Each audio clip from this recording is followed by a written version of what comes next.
Jackie, Tim and Joel. On Nova. Joel, a little tribute now from you for an old friend of yours. I know. My cold, dead heart is going to pay a tribute.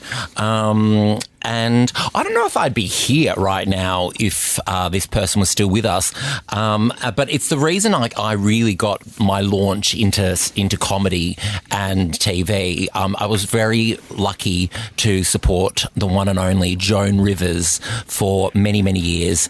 And today is the 10-year anniversary of her passing. Gosh, I can't believe it's been that long. Nor can I. Look at that. Look how young I look in that photo. How did that come up, Joel? Oh, my goodness. It was truly one of those wild moments where she was in her manager's office and her manager was clipping together a YouTube video of me, and she walked past and she goes, "Who's he?" And they said, "Oh, he's a comic from Australia." And the manager said, and Joan said, "Oh, well, get him over here. Get him over here." 2 weeks later, I'm opening for Joan Rivers in New York, and she was such a trailblazer, you know, like the queen of stand-up comedy. And the first time I met her, she said, "You're really gay." I said, "I know." And she goes, "How long have you been in New York?" I said, I have 24 hours. And she goes, "How many Broadway shows have you seen?" I was like, 4. But she was just one of those incredible people. Her rider, she was the biggest comic in the world when she passed. Yeah. Her rider, no matter where we were, no matter how big the stadium was always just a glass of house red and a prawn cocktail. Wow. Oh, I love that. And she'd sit backstage dunking her prawn in the Thousand Island dressing, and she'd be like, "Kate Blanchett's a monster. She's a monster." And I'm like, I just because I'm from Australia, I don't know Kate Blanchett. She's like, "No, she's a monster." I'm like, "Yes, okay, Kate Blanchett's a monster." But one very special story I wanted to tell about Joan, which I thought was urban legend, and then I got it confirmed from the comic, was she used to do this thing after a gig. We'd be driving home, and if there was like a flashing, like open mic night sign, she's just played to 20,000 people. She would go into the gig and there'd often be 6 people in the crowd, more people in the lineup, and she would jump up and do stand-up comedy. She loved it so much and was so down to earth. How incredible. I think, didn't Robin Williams do something like that here? Like, obviously those really old school comics where they really do love it so much. Yeah. I opened for Joan the night Robin Williams died, and she walked out and she said, "Oh, my dear friend Robin Williams has died today." And I'm so upset. The first thing I did was call my manager and I said, "Who's got all his gigs?" So I was very lucky to be the last person to open for her the night before she went into the coma.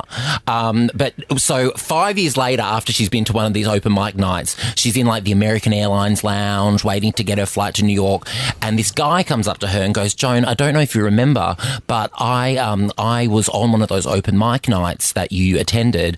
I'm actually the stand-up guest tonight. I think we're on the same flight. I'm the stand-up guest tonight on David Letterman," which at the time was the biggest gig in the world, right? And Joan's like, "That's amazing, that's amazing, oh my God." And then her handlers got her and she got on the plane. Anyway, plane takes off, seatbelt sign turns off.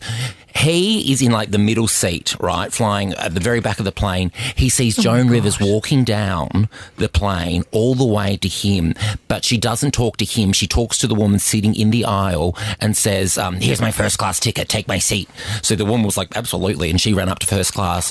Joan Rivers then sat down in economy, turned to this guy and said, "I know David Letterman really well. What's your set? We've got 5 hours. Let's work through it." And she workshopped his whole set with him, eating the economy meal, stayed there the whole time. And you hear stories like that over and over and over about Joan, and it's 10 years since she passed, and I just love you, Joan Rivers, and thank you so much for what you did for the world. And now that economy story has made it realize that you don't have everything in common with her, because there's no way you would have done that.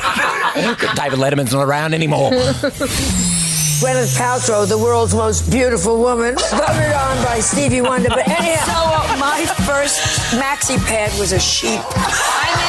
What makes me laugh is someone that just goes at it and doesn't hold boundaries. So we go swimming with sharks. I was so scared. I stood next to the fattest woman and I said, "I hope you have your period." Because I am so happy when I'm performing. That's it. Very good friend of Nicole Kidman. 125 feet tall, 3 pounds, always in a red dress with a white face, looks like a ketchup bottle. This is my apartment. Everywhere you look, there are jokes. Everywhere the jokes to be filed. Jokes. I mean, my life is just jokes. Lighten the up. These are just jokes, you assholes. Okay, let's do the show. Drum roll. And now, ladies and gentlemen, the best act in her price range, Miss Joan Rivers. Ricky Lee, Tim and Joel on Nova.